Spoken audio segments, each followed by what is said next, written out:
guys, welcome to another unboxing. This is the last one for today. I am going to try to do this as carefully as possible. There we go. Looks like these are USB. Wow, it looks like there's more in there than I expected there to be.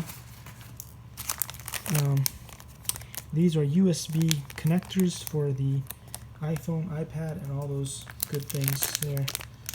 So as you can see here, you can connect your regular USB devices to a lightning port, and then hopefully it'll work on iPad and all that good stuff. Let's see what else came in here. Oh yes, fantastic. Looks like the battery that I ordered also came in. And is this also another battery? Yay! Alright, so all the batteries are here, which means hopefully this time I have the correct battery for my iPhone. And I may not, because this still looks like a 4 connector, and I have a 2 connector, so what's going on here?